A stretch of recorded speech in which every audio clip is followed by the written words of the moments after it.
آج ایک حدیث ہم لوگ سنتے ہیں، یہ حدیث صحیح بخاری اور صحیح مسلم میں ہے۔ حضرت ابو بردہ بیان کرتے ہیں کہ وجع ابو موسیٰ، حضرت ابو موسیٰ اشعری رضی اللہ تعالی عنہ کو سخت بیماری ہوئی تو بے ہوش ہو گئے۔ جب وہ بے ہوش ہو گئے تھے وَرَأْسُهُ فِي حِجْرِ امْرَأَةٍ مِّنْ أَهْلِهِ، ان کا سر جو ہے ان کی ایک بیوی کے گود میں تھا۔ اس وقت بے ہوش جب ہو گئے تھے، جیسے بے ہوش ہو گئے تو فَأَقْبَلَتْ تَصِيحُ بِرَنَّةٍ، ان کی بیوی زور زور سے چیخنا شروع کی، چیخنے لگی۔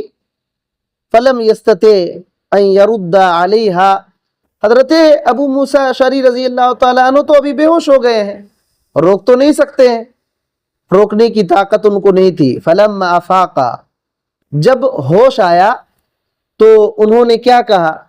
جیسے ہوش آیا تو کہنے لگے انا بریء ممن برئ منہ رسول اللہ صلی اللہ علیہ وسلم، میں اس سے بری ہوں۔ میں حضرت ابو موسیٰ اشعری رضی اللہ تعالی عنہ کو جیسے ہی ہوش آیا تو کیا کہنے لگے؟ میں اس سے بری ہوں جس سے رسول صلی اللہ علیہ وسلم بری ہے۔ بری کا مطلب یہ ہے کہ جس سے تعلق نہ ہو، جس چیز سے تعلق نہیں ہو اس کو بری کہتے ہیں۔ تو حضرت ابو موسیٰ اشعری رضی اللہ تعالیٰ عنہ کیا کہنے لگے؟ میں اس سے بری ہوں جس سے رسول اللہ صلی اللہ علیہ وسلم بری ہے۔ اور پھر کہنے لگے کہ ان رسول اللہ صلی اللہ علیہ وسلم بریء من السالقۃ والحالقۃ والشاقۃ، رسول اللہ صلی اللہ علیہ وسلم اس عورت سے بری ہیں، بیزار ہیں جو عورت نوحہ کرے۔ نوحہ کا مطلب یہ ہے کہ جو مصیبت کے وقت چیخ چیخ کر چلاتے ہیں، بین کر کے بیان کر کے روتی ہیں عورتیں نا، کہ یہ بہت اچھا تھا۔ کسی کے انتقال کے بعد عورتیں روتی ہیں، یہ بہت اچھا تھا، اب ہمارا کیا ہوگا، ویسے ہوگا، چاند تھا، دلارا تھا، ایسے بیان کرتے رونا، اس کو نوحہ کہتے۔ تو نوحہ کرنے والی عورت سے اللہ کے نبی صلی اللہ علیہ وسلم نے برات کا اظہار کیا ہے۔ اور کس سے؟ والحالقہ، جو مصیبت کے وقت سر کو مڑھا لیتی ہے، جو عورت مصیبت کے وقت سر کو چھیل لیتی ہیں، بال اڑا لیتی ہیں، اس عورت سے بھی رسول اللہ صلی اللہ علیہ وسلم نے برات کا اظہار کیا ہے۔ والشاقہ، اور وہ عورت جو کیا کرتی ہے؟ گریبان پھاڑ لیتی ہے، کسی کے موت پر، مصیبت پر گریبان چیر لیتی ہے، اور ہاں یہ کیا ہو گیا، ویسے ہو گیا۔ ان تین قسم کے عورتوں سے رسول اللہ صلی اللہ علیہ وسلم نے برات کا اظہار کیا ہے کہ اس سے کوئی تعلق ہمارا نہیں ہے۔ اب سوچئے، یہ حدیث ہے، یہ صحیح بخاری میں اور صحیح مسلم میں، دونوں میں ہے۔ غور کیجئے کہ یہ واقعہ کب کا ہے۔ یاد رکھیے، حضرت ابو موسیٰ اشعری رضی اللہ تعالیٰ عنہ بہت جلیل القدر صحابی رسول تھے، بہت بڑے صحابی ہیں۔ ان کا اصل نام اکثر لوگوں کو معلوم نہیں، ان کا اصل نام عبداللہ بن قیس تھا، ان کا اصل نام عبداللہ بن قیس تھا۔ اور یہ جو بے ہوش ہوئے ہیں، یہ رسول اللہ صلی اللہ علیہ وسلم کے انتقال کے بعد کا واقعہ ہے۔ یہ حضرت عمر رضی اللہ تعالی عنہ کے زمانے میں بصرہ کے گورنر تھے، جیسے کہ حافظ ابن حجر رحمۃ اللہ علیہ نے اس حدیث کی شرح میں بیان کیا ہے کہ یہ واقعہ جو بے ہوش ہو گئے تھے، یہ واقعہ اس وقت کا ہے جب حضرت عمر رضی اللہ تعالی عنہ نے ان کو بصرہ کا گورنر بنا کر کے بھیجا تھا، اور ان کی کئی بیویاں تھیں، اور یہ بیوی بھی ان کے ساتھ تھی اس وقت۔ اور جب یہ بے ہوش ہو گئے تھے تو ان کا سر ان کی بیوی کے گود میں تھا۔ تو بیوی ہے، عورت کا دل ایسے ہی بہت نرم ہوتا ہے، چھوٹا ہوتا ہے، رونا چیخنا شروع کی۔ تو بے ہوش تھے تو کچھ کہہ نہیں پائے، جیسے ہوش ہوا کیا بول رہے ہیں؟ میں بری ہوں اس سے بری ہوں۔ اللہ اکبر! سوچئے، اس کی دلیل بھی دے رہے ہیں کیوں بری ہوں، اس کی وجہ کیا ہے؟ اسی کا نام دین ہے۔ بری ایسے نہیں ہوں، میں ان لوگوں سے بری ہوں جس سے رسول صلی اللہ علیہ وسلم بری تھے، جس سے رسول صلی اللہ علیہ وسلم بری تھے۔ کہنے کا یہ مطلب ہے کہ یہ تینوں کام اتنے خطرناک ہیں کہ رسول اللہ صلی اللہ علیہ وسلم نے برات کا اظہار کیا ہے کہ میرا ان سے کوئی تعلق نہیں۔ تین کام عورتوں کا، ایک نوحہ کرنا، اور دوسرا مصیبت کے وقت بال کو چھلا دینا۔ اسی وجہ سے امام نووی رحمۃ اللہ علیہ اور دوسرے محدثین نے یہ کہا ہے کہ مصیبت کے وقت، کوئی بھی مصیبت ہو، اس وقت سر کو چھلا دینا یہ حرام ہے۔ گرچہ کفر نہیں ہے لیکن بہت بڑا گناہ ہے، اتنا بڑا گناہ ہے کہ رسول اللہ صلی اللہ علیہ وسلم نے کہا میں اس سے بری ہوں۔ اب سوچئے، امام محمد بن صالح عثیمین رحمۃ اللہ علیہ کہتے ہیں کہ برات دو طرح سے ہوتی ہے۔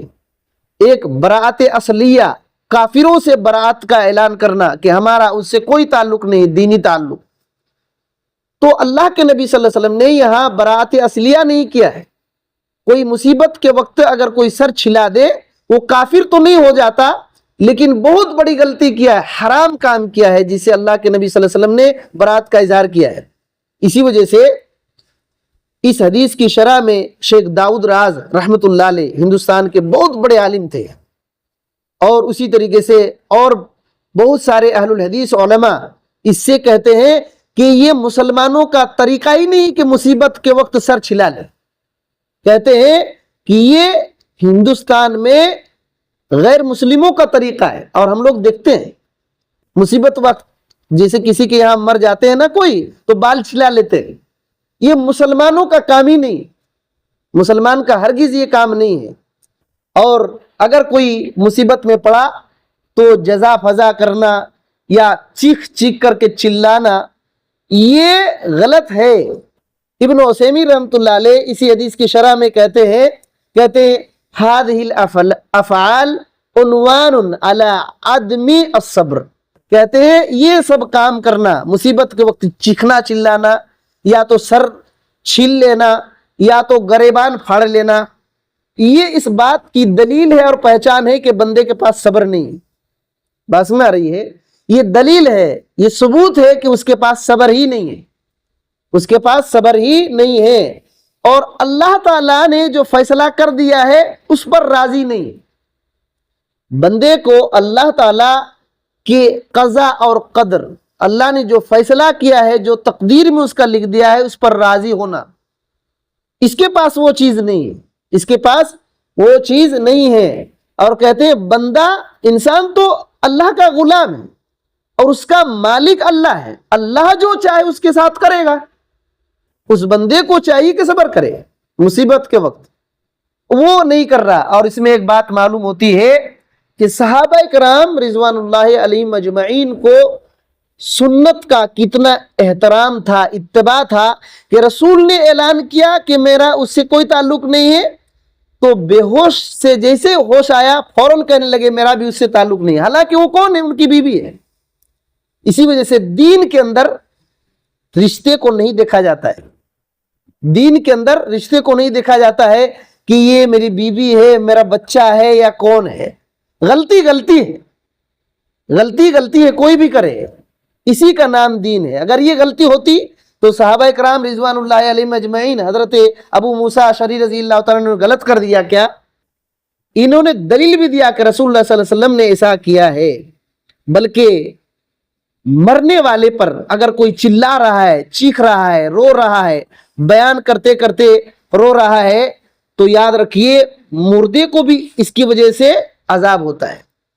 آپ صلی اللہ علیہ وسلم نے کہا المیت یعذب فی قبرہ بما نیح علیہ، کہ مردے کو اس کی قبر میں عذاب دیا جاتا ہے اس کے چیخنے چلانے کی وجہ سے، دوسرے اس کے گھر والے چیخنے چلانے نوحہ کرنے کی وجہ سے مردے کو قبر میں عذاب ملتا ہے۔ اب سوچئے، بندہ یہ سمجھتا ہے کہ میں اتنا محبت کرتا ہوں کہ بغیر روئے کام نہیں چلے گا، چیخ کر کے چلانا اتنا خطرناک ہے کہ اس کے قبر میں اس کو عذاب ہوگا. اور اس کی علماء نے ایک شرح یہ بھی کیا ہے کہ اگر اس نے وصیت کر گیا ہے کہ میں مر جاؤں گا تو رونا، یا تو وہ اپنی زندگی میں ایسا کرتا تھا اور اس کو سیکھ کر کے اس کی اولاد نے سیکھ لیا اور وہ مر گیا، اور اس کی اولاد یا تو اس کے گھر والے چیخ چیخ کر رو رہے ہیں، اس وجہ سے اس کو عذاب ہوتا ہے، اس وجہ سے اس کو عذاب ہوتا ہے. بہرحال یہ غلط کام ہے. مصیبت آئے تو صبر کرنا، مصیبت کی وجہ سے چیخنا چلانا یہ غلط کام ہے. یا تو سر کے بال چھیل لینا، یہ مسلمانوں کا طریقہ ہی نہیں ہے، غیر مسلموں کا طریقہ ہے. اور گریبان پھاڑ لینا، کپڑے پھاڑ لینا، یہ سب مسلمان کا طریقہ نہیں ہے، یہ گناہ کا کام ہے، حرام ہے. اللہ تعالیٰ سے دعا ہے کہ اللہ تعالیٰ ہمیں مصیبت میں صبر کرنے کی توفیق دے، اور نبی کریم صلی اللہ علیہ وسلم نے جو کچھ تعلیم دیا ہے اس کو سیکھ کر اسی پر چلنے کی توفیق دے. اللہ تعالیٰ ہمیں ہر گناہ کے کاموں سے بچا کر رکھے. آمین. السلام علیکم ورحمۃ اللہ وبرکاتہ.